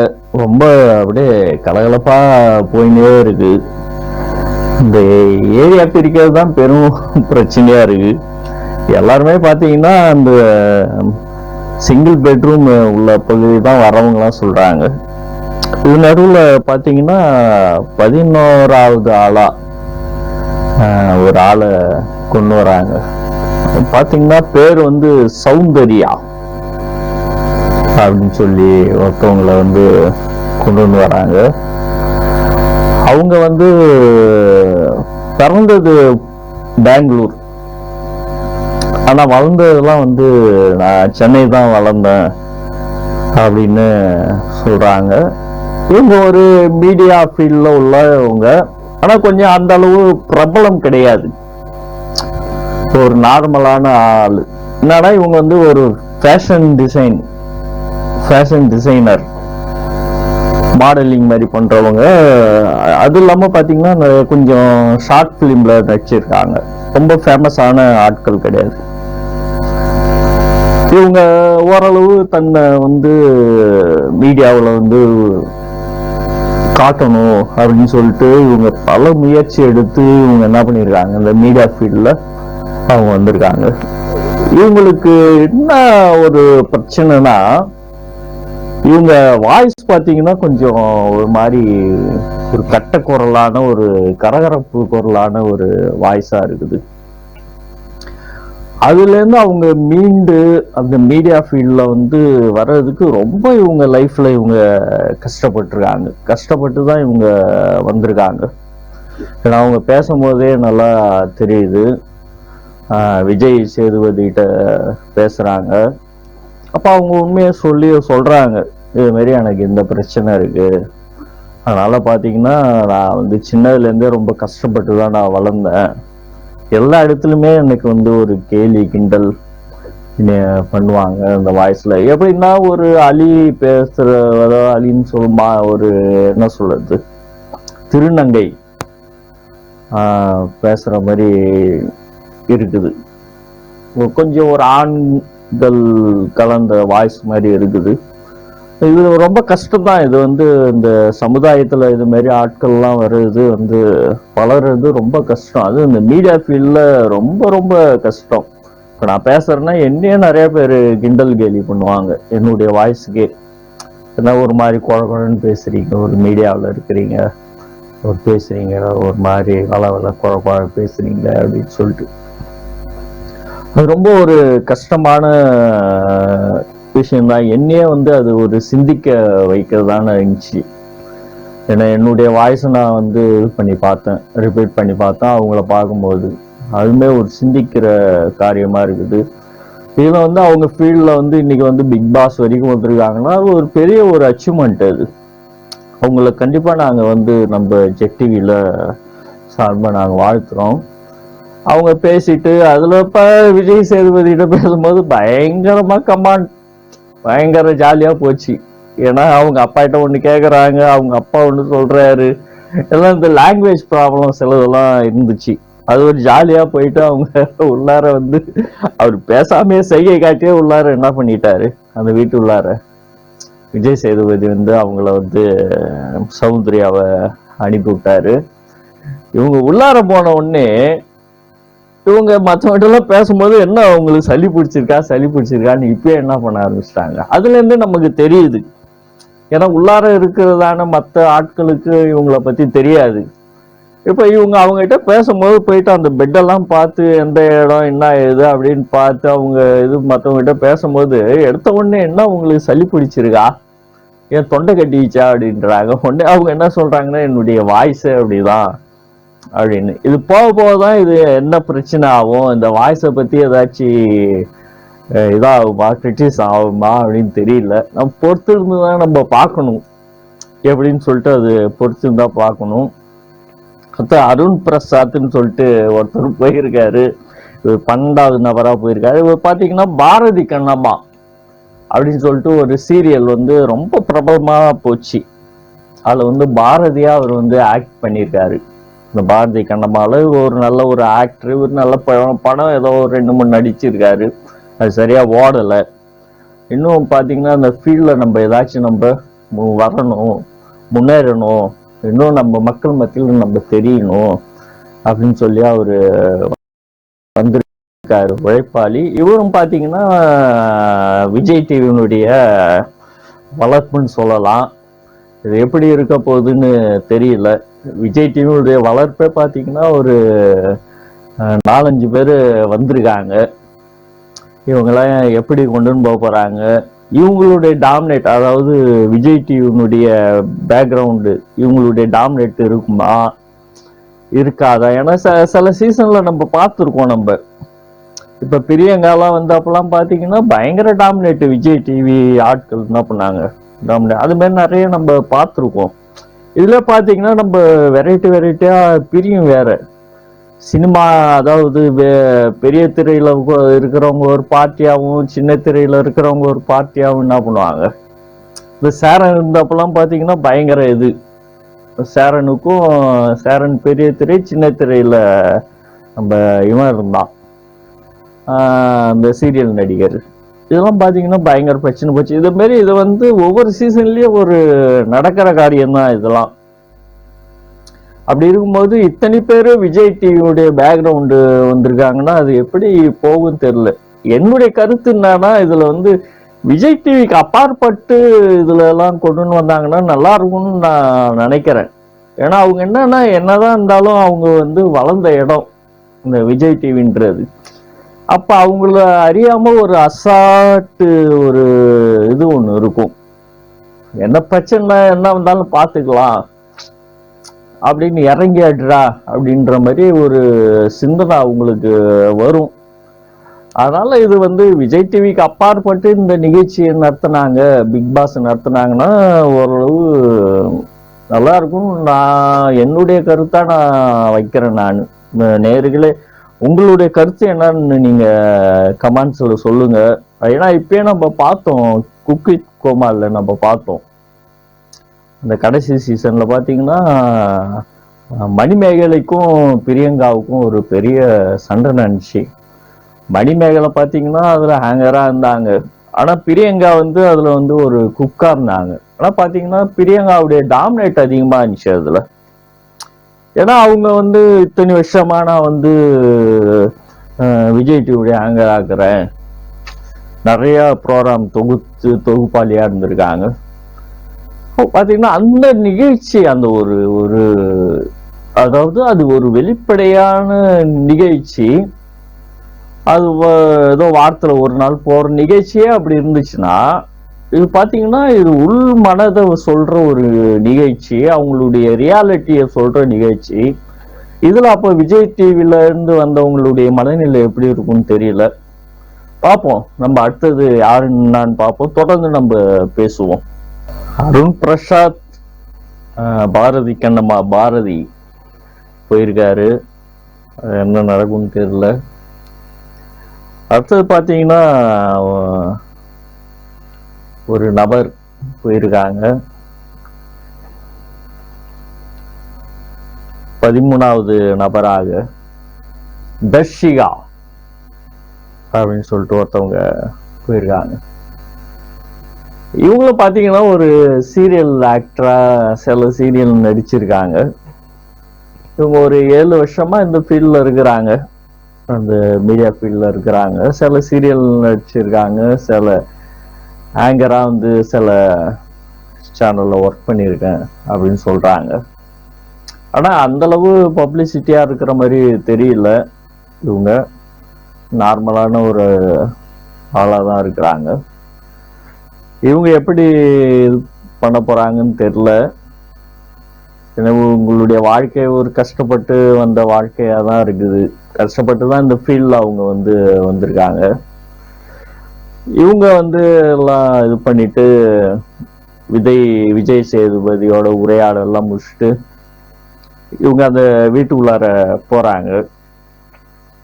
அந்த வீட்டுக்குள்ளார போகும்போது பாத்தீங்கன்னா எல்லாருக்கும் பிரியாணி வந்துருக்கு போல இருக்கு. அந்த 12 பேரும் பிரியாணி பயங்கரமா எல்லாம் சாப்பிட்டுட்டு இருக்கிறாங்க. செம்ம பசியில இருப்பாங்க போல இருக்கு, கொலை பசியில. அது இல்லாம என்னன்னா இப்பதான் சாப்பிட முடியும், அப்புறம் போகும்போது என்னன்னா இவங்களால டேஸ்டா சாப்பிட முடியாது. ஏன்னா இவங்க செய்யறதுதான் என்ன பண்ணணும், சாப்பிடணும். அதனால இன்னைக்கே எவ்வளவு சாப்பிடணுமோ சாப்பிட்டுக்கணும். அதுக்குள்ள இவங்க அந்த பெட்ரூம் பிரச்சனை, அந்த பெட்ரூம் பிரச்சனையெல்லாம் காட்டுறாங்க. இது மாதிரிலாம் பிரச்சனை வந்திருக்கு, இப்படிலாம் நாங்க சொல்லியிருக்கோம், இப்படிலாம் பேசியிருக்காங்க, இது ஒரு அண்டர்ஸ்டாண்டிங் இது மாதிரி இது பண்ணி போயிருக்குன்னு. உடனே இவங்க என்ன பண்றாங்கன்னா, ஐயோ ஏன் நீங்க ஒத்துக்கிட்டீங்க, அது ஒரு டஃப்பான நாளா இருந்துச்சுன்னா என்ன பண்ணுறது, அதுக்காக நீங்க ஒத்துக்கிட்டீங்களா, ஐயோ இது நீங்க செஞ்சிடக்கூடாதே அப்படின்னு சொல்லி இவங்க என்ன பண்றாங்க, இவங்க சொல்றாங்க. ஏதோ ஒரு முக்கியமான நாள்ல பார்த்து இவங்க அன்னைக்கு நீங்க விட்டு கொடுக்கணும் அப்படின்னாங்கன்னா என்ன பண்ணுறது அப்படின்னு சொல்லி இவங்க கொஞ்சம் அறிவாளித்தனமா யோசிக்கிறாங்க. அது எந்த விதத்துல அது சாத்தியம்னு தெரியல. நம்ம தொடர்ந்து நம்ம பார்ப்போம். தர்ஷிகா சொன்னது வந்து கரெக்டா இருக்குமா இருக்காதான்னு சொல்லிட்டு நம்ம பார்க்க போறோம். இந்த நிகழ்ச்சி பார்த்தீங்கன்னா நம்ம டெய்லி நம்ம ரிவ்யூ பண்றோம். அந்த பிக் பாஸ் சீசன் 8 என்ற இந்த நிகழ்ச்சியை பார்த்தீங்கன்னா நம்ம டெய்லி நம்ம ரிவ்யூ பண்ண போறோம். ஆளும் புதியது, ஆட்டமும் புதியது. தானே இந்த புதுசா இந்த பிக் பாஸ் 8 விஜய் சேதுபதி நடத்தும் இந்த பிக் பாஸ் 8 நம்ம டெய்லி நம்ம ரிவ்யூ பண்ண போறோம். பல சுவாரஸ்யமான காரியங்களை நம்ம உங்ககிட்ட பேச போறோம். நீங்களும் இதை பத்தி ஏதாச்சும் கேள்வி இருந்துச்சுன்னா நீங்க கமெண்ட்ஸ்ல நீங்க போடுங்க, நான் பேசுறேன் அது குறித்து. அது மட்டும் இல்லாம பாத்தீங்கன்னா நீங்க நம்ம சேனலை வந்து சப்ஸ்கிரைப் பண்ணீங்க, அந்த பெல் பட்டன் அழுத்திங்க. அப்பதான் டெய்லி உங்களுக்கு நோட்டிபிகேஷன் கரெக்டா நம்ம எப்ப இந்த ரிவ்யூவை நம்ம இந்த பிக் பாஸ் முடிஞ்ச உடனே அன்னைக்கு நைட்டே நம்ம ரிவ்யூ நம்ம போட்டுருவோம். அதனால தொடர்ந்து நீங்க பாருங்க, உங்களுடைய கருத்தை நீங்க சொல்லுங்க. ரவீந்திரன் அதாவது கடந்த 7 எபிசோடா ரிவ்யூ பண்ணவரும் உள்ளார போயிருக்காரு. எப்படி இருக்க போகுதுன்னு தெரியல. இந்த நிகழ்ச்சி ஒரு டஃப்பான நிகழ்ச்சியா தான் இருக்கும். டஃப்பான ஒரு கேமா தான் இது இருக்கும்னு நான் நினைக்கிறேன். அது எப்படி குழப்பங்கள், எப்படி சண்டை வரப்போகுது, இது இல்லாட்டா சமாதானத்தோட போகுமா, ஆண்கள் பெண்களுக்கான போட்டின்னு சொல்லியிருக்காங்க. அது எப்படி இருக்க போது நம்ம தொடர்ந்து நம்ம பார்ப்போம். அடுத்த ஆள் யாரு உள்ளார போறாங்க அப்படின்னு நம்ம நெக்ஸ்ட் பார்ப்போம். நம்ம 13 நபர்கள் இப்ப விளையாட்டுல விளையாடி கொண்டு இருக்கிறாங்க பிக் பாஸ் சீசன் 8ல. அடுத்து பாத்தீங்கன்னா 14வது நபராக விஜே விஷால் அப்படின்னு சொல்லிட்டு ஒரு களம் இறக்குறாங்க. இவர் பாத்தீங்கன்னா இவரும் விஜய் டிவி பேக்ரவுண்ட சேர்ந்தவர். ஒரு சீரியல்ல நடிச்சிருக்காரு. பாக்கியலட்சுமி என்ற சீரியல்ல எழில் என்ற கேரக்டர்ல அவரு நடிச்சிருக்காரு. பாக்கியலட்சுமி விஜய் டிவி சீரியல்ல.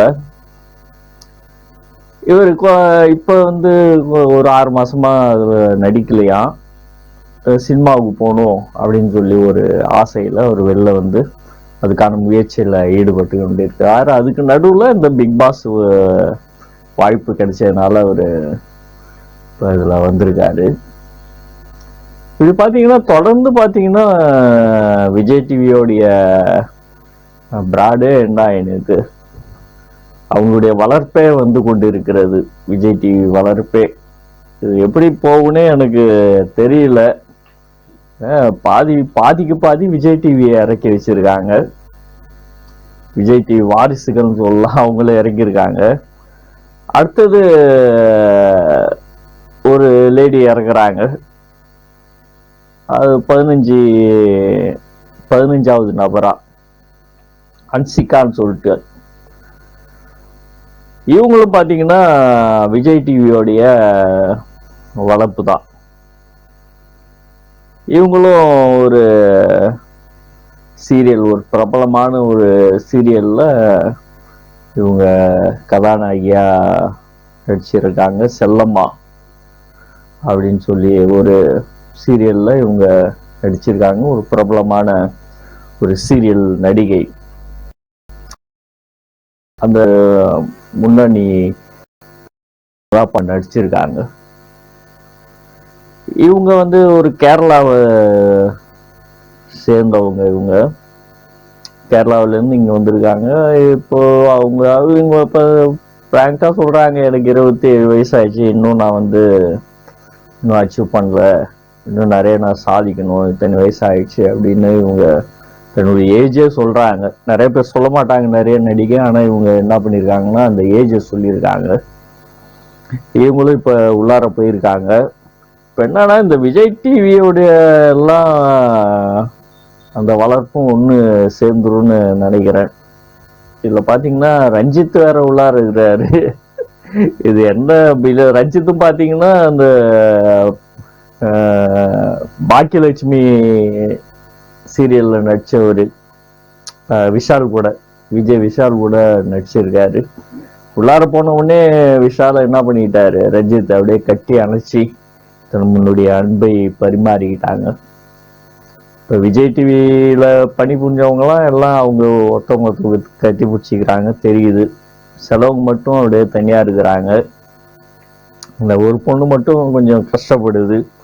அந்த வாய்ஸ் அது கூட ஒரு நடுவுல ஒரு பொண்ணு வேற ஒரு கிண்டல் வேற பண்ணிச்சு, ஆம்பளை மாதிரி பேசுற அப்படின்னு சொல்லி. அது என்ன போகுதுன்னு தெரியல. தர்ஷிகான்னு நினைக்கிறேன், அவங்கதான் கிண்டல் பண்ணாங்கன்னு நினைக்கிறேன். அது எப்படி போகுதுன்னு தெரியல.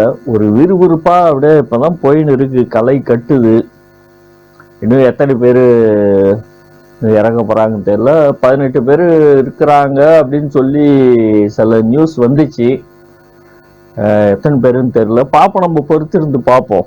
இப்ப நம்ம இன்னைக்கு தெரிஞ்சிடும் எத்தனை பேர் வராங்கன்னு சொல்லிட்டு. கொஞ்ச நேரம் வெயிட் பண்ணி நம்ம பார்த்தோம்னா தெரியும். இப்ப இந்த விளம்பர இடைவெளிக்கு மத்தியில நான் அவங்க நடுநூறில் பேசிட்டு இருக்கேன். நான் ஒவ்வொரு அந்த விளம்பர இடைவெளிக்கு நடுவில் அந்த இதை பத்தி பேசி கொண்டு இருக்கிறேன். தொடர்ந்து நீங்கள் பாருங்கள். நம்மளுடைய சேனலை வந்து நீங்கள் சப்ஸ்கிரைப் பண்ணீங்க. இது வந்து தினமும் இந்த Bigg Boss review 8 Bigg Boss 8 review வந்து டெய்லி இது வந்து நடக்கும். டெய்லி அந்த பிக் பாஸ் நிகழ்ச்சி முடிஞ்ச உடனே அந்த ரிவ்யூ நம்ம போடுவோம். அதனால் நீங்கள் வந்து சேனல் நீங்கள் சப்ஸ்கிரைப் பண்ணீங்க, அந்த பெல் பட்டன் நீங்கள் அழுத்திங்க. அப்போ தான் உங்களுக்கு டெய்லி உங்களுக்கு நோட்டிஃபிகேஷன் வரும். நீங்களும் ஏதாச்சும் கேள்வி கேட்கணுன்னா நீங்கள் கமெண்ட்ஸில் நீங்கள் தாராளமாக நீங்கள் கேள்வி கேட்கலாம். அதுக்கான நம்ம பதிலை நம்ம சொல்லுவோம். அதுக்கான ஒரு நம்ம சில முயற்சிகளை நம்ம எடுப்போம். தொடர்ந்து பாருங்க. அடுத்து யார் களம் இறக்குறாங்க, எப்படிப்பட்டவர் வராருன்னு சொல்லி நம்ம தொடர்ந்து பார்க்கலாம். அடுத்தது பார்த்தீங்கன்னா 16வது நபர் உள்ளார போயிருக்காரு. அவரு பார்த்தீங்கன்னா விஜய் டிவியுடைய வாரிசு. அதனால தெரியல, அப்படியே தொடர்ந்து விஜய் டிவி வாரிசாவே இறக்கிட்டு இருக்கிறாங்க. அர்ணவ்னு சொல்லிட்டு அவரு இந்த கண்ணம்மா அப்படின்னு சொல்லி ஒரு சீரியல்ல வந்து ஹீரோவை நடிச்சிருக்காரு. பேர் கொஞ்சம் கஷ்டப்பட்டு வளர்ந்த ஃபேமிலி தான். இதுல என்ன ஒண்ணுன்னா, விஜய் சேதுபதி தான் எல்லாரையும் கேள்வி கேட்டுட்டு இருக்கிறாரு. என்ன நீங்க உங்களுடைய ஆம்பிஷன் என்ன எது உங்களுடைய ஸ்ட்ராட்டஜி என்ன அப்படின்னு சொல்லி கேட்டுன்னு இருக்கிறாரு. இவர் என்ன பண்றாருன்னா, விஜய் சேதுபதி என்ன பண்றாரு, நான் ஒரு கேள்வி கேட்கணும் அப்படின்னு சொல்லிட்டு கேட்கிறாரு. உடனே விஜய் சேதுபதி என்ன பண்றாரு, நீங்க வாங்க இந்த சைடு நில்லுங்க, நீங்க கேள்வி கேட்கிற இடத்துல நில்லுங்க, நான் வந்து அங்க பதில் சொல்ற இடத்துக்கு போறேன் அப்படின்னு சொல்லிட்டு நின்று ஒரு பதில் சொல்றாரு. அது வந்து பார்க்க ஒரு இனிமையா இருந்துச்சு, ஒரு டிஃப்ரெண்டா இருந்துச்சு. அது வந்து விஜய் சேதுபதி எப்பயுமே ஒரு அப்படிப்பட்டதான ஒரு ஆள் தான். டக்குன்னு ஒரு கேள்வி கேட்டா யோசிக்க மாட்டாப்ல, டக்குன்னு பட்டதை என்ன பண்ணுவாப்ல பேசுற ஒரு ஆளு விஜய் சேதுபதி. கமல்ஹாசனும் அப்படிதான் பண்ணுவாப்ல. இப்ப சிலவங்க தான் என்ன பண்ணுவாங்கன்னா டக்குன்னு யோசிப்பாங்க சில இதெல்லாம். இவர் சட்டனா பேசுற ஆள், அதெல்லாம் என்ன இருக்குதோ அப்படியே மனசுல இருக்க டக்குன்னு பேசிடுவாரு. அதே மாதிரி என்ன பண்ணாப்புல டக்குன்னு இங்க வாங்கன்னு சொல்லி நின்று பதில் சொன்னாப்புல. அது வந்து ஒரு நல்லா இருந்துச்சு, அப்படியே போயிட்டு இருந்துச்சு. அப்புறம் அவரும் பாத்தீங்கன்னா எல்லாருக்கும் நீங்க பாக்குறவங்களுக்குலாம் முத்தம் கொடுப்பீங்க, எனக்கு ஒரு முத்தம் தர மாட்டீங்களா அப்படின்னு கேட்டாப்புல. உடனே அவருக்கு ஒரு முத்தத்தை என்ன பண்ணாப்புல சேதுபதி கொடுத்து அவரை வீட்டுக்குள்ளார வழி அனுப்புனாங்க. வீட்டுக்குள்ளார போன உடனே பார்த்தீங்கன்னா மறுபடியும் பார்த்தீங்கன்னா இவருக்கு அறிமுகமான நபர்களே நிறைய பேர் இருக்கிறாங்க. இதில் என்ன ஒன்றுன்னா, அந்த கண்ணம்மா சீரியல்ல நடித்த ஒரு நடிகை வேற உள்ளார போயிருக்காங்க. இது எப்படி இருக்குன்னு தெரியல. இவங்க 2 பேரும் செட்டு சேருவாங்களா என்ன ஏது அப்படின்னு தெரியல. நம்ம பொறுத்து இருந்து தான் நம்ம பார்க்கணும். பாதி விஜய் டிவி உள்ளார இருக்கிறாங்க. இது எப்படி போகுது, இந்த நிகழ்ச்சி நேர்மையா போகுமா, எப்படி போகும், இல்லாட்டினா அவங்களுக்கு சில உரிமை கொடுப்பாங்களா. இப்போ பார்த்தீங்கன்னா அந்த ஒரு குறிப்பிட்ட நேரம் தான் விஜய் டிவியில் போடுவாங்க. அந்த நேரத்தில் அவங்கள மட்டும் அதிகமாக காட்டுறாங்களா, இல்லைன்னா எல்லாரையும் காட்ட போகிறாங்களா, எல்லாருடைய பேச்சையும் பிரித்து சமமாக காட்டுவாங்களான்னு சொல்லி தெரியல. அப்படி ஏதாச்சுன்னா நீங்கள் கமெண்ட்ஸில் கொடுங்க. உங்களுடைய கருத்தை நீங்கள் வந்து கமெண்ட்ஸில் கொடுங்க. அந்த கமெண்ட்ஸில் நீங்கள் போகிறதுக்கு முன்னாடி சேனலை சப்ஸ்கிரைப் பண்ணிங்க, அது பெல் பட்டனையும் அழுத்திட்டு நீங்கள் கொடுத்தீங்கன்னா நீங்கள் டெய்லி நீங்கள் பார்க்கலாம். உங்களுடைய கமெண்ட்ஸை நீங்கள் டெய்லி நீங்கள் போடலாம். இந்த விஜய் டிவியில் இருந்து வந்தவங்களுடைய பங்களிப்பை அதிகமாக போடுவாங்களா, இல்லாட்டினா பகிர்ந்து எல்லாத்தையும் போடுவாங்கன்னு சொல்லி உங்களுடைய அந்த கமெண்ட்ஸை நீங்கள் பதிவு செய்யுங்க. இந்த போட்டி எப்படி இருக்க போகுது, விஜய் டிவி பின்னணி உள்ளவர்கள் வர்சஸ் விஜய் டிவி பின்னணி அல்லாதவர்கள் அப்படின்னு வரப்போகுதான். ஏன்னா ஆண்கள் பெண்கள் வர்சஸ் ஆண் வர்சஸ் பெண் பெண்கள்னு சொல்லி 2 பேருக்கும் போட்டின்னு சொல்லி தான் தலைப்பு கொடுத்துருக்காங்க. இது எப்படி மாறப்போகுதுன்னு தெரியல. விஜய் டிவி பின்னணியில் உள்ளவர்களா, விஜய் டிவி பின்னணி இல்லாதவர்களா, அப்படி வருமா எப்படின்னு சொல்லி நம்ம பொறுத்து இருந்து பார்ப்போம். நீங்க உங்களுடைய கமெண்ட்ஸ் நீங்க கொடுங்க. ஒரு இன்ட்ரெஸ்டான ஒரு இதா இருக்குது. நீங்க எப்படி சொல்றீங்கன்னு பார்ப்போம். அது முடிவுல நம்ம எண்டில் நம்ம அதை பத்தி நம்ம பேசுவோம். இந்த 100 நாளுக்கு அப்புறம் நம்ம பேசுவோம். கிளீனா இந்த 100 நாள்ல நமக்கு தெரிஞ்சிடும். ஒரு 50 நாள்லயே நமக்கு தெரிஞ்சிடும் இவங்க எப்படி இந்த நிகழ்ச்சியை கொண்டு போறாங்க, யாரை முன்னிறுத்தி கொண்டு போறாங்கன்றதெல்லாம் நமக்கு தெரிஞ்சிடும். தொடர்ந்து நம்ம பார்ப்போம் இந்த நிகழ்ச்சியை எப்படி போறாங்கன்னு. அடுத்தது யார் உள்ளார வர போறாங்கன்னு நம்ம பார்க்கலாம். அடுத்தது பாத்தீங்கன்னா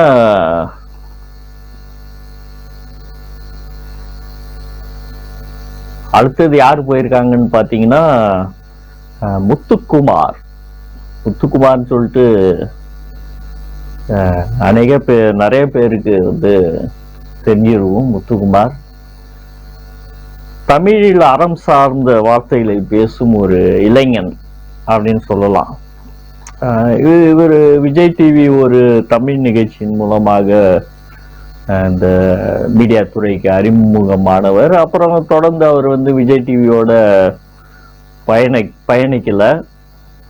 அப்புறம் சில பார்த்தீங்கன்னா சில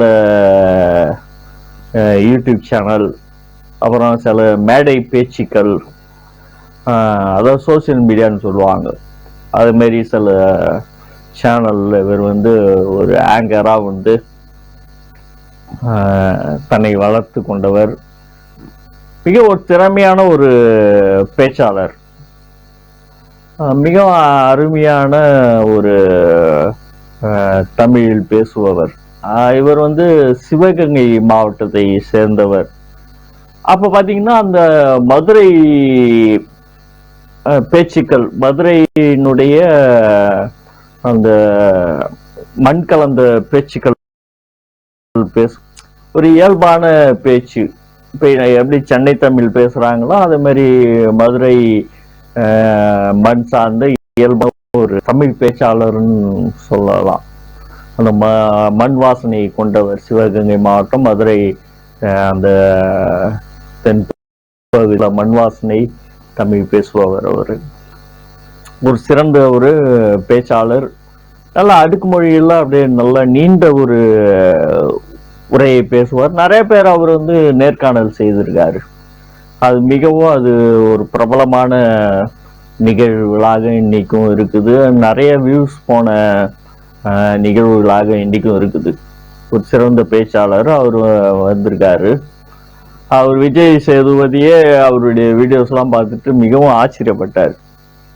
எப்படி நீங்க இந்த அளவு நீங்க வளர்ந்தீங்க, உங்களுடைய பேச்சு திறமை, தமிழ் திறமை எப்படி வளர்ந்த போது அவர் குறிப்பா சொன்னது வந்து அது ஒரு நெஞ்சை நெய்ய வைத்தது. அந்த செய்தி தன்னுடைய அம்மாவை அவர் வந்து கை காட்டினார். அங்கிருந்து தான் அது வளர்ந்துச்சு. நான் சின்ன பிள்ளையில இருந்தே பார்த்தீங்கன்னா ரொம்ப அதிகமாக நான் பேசுவேன்.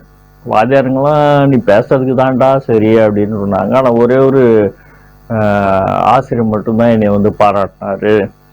அப்போ எங்கள் அம்மா பார்த்தீங்கன்னா எனக்கு எப்படி பேசுவது என்று சொல்லி கொடுத்தாங்க. நிறைய புத்தகங்களை எனக்கு வாங்கி கொடுத்து என்னை பேச வைத்தார்கள், என்னை படிக்க வைத்தார்கள் அப்படின்னு சொன்னார்.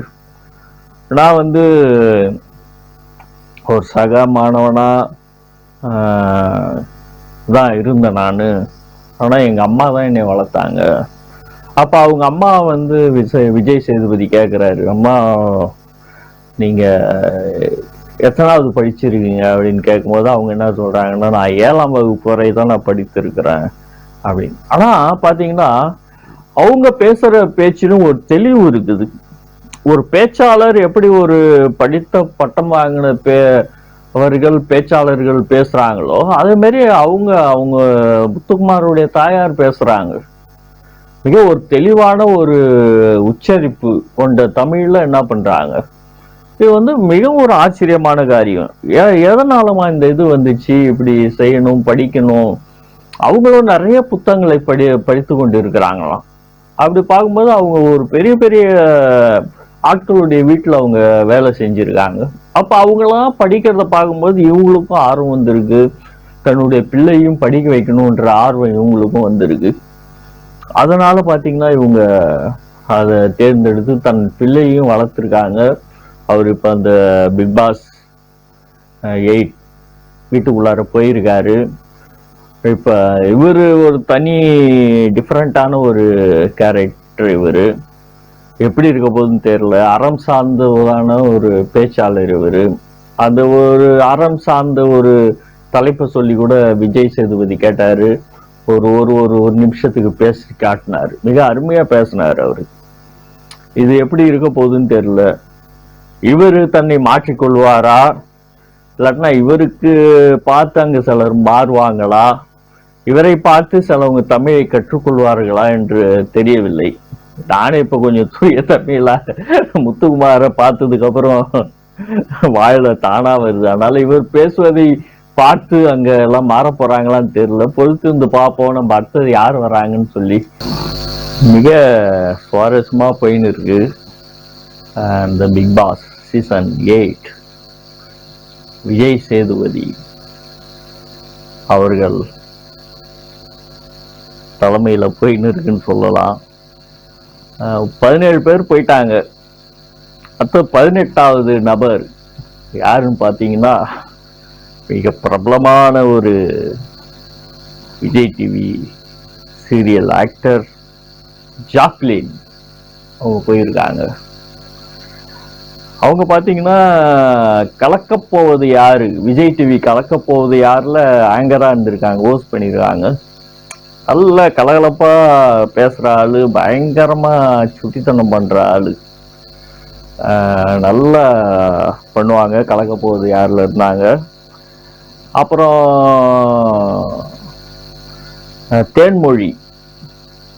தேன்மொழியில ஒரு முக்கிய கதாபாத்திரம் கோலமாவு கோகிலா, விஜய் டிவி கோலமாவு கோகிலாவில் நடிச்சிருக்காங்க.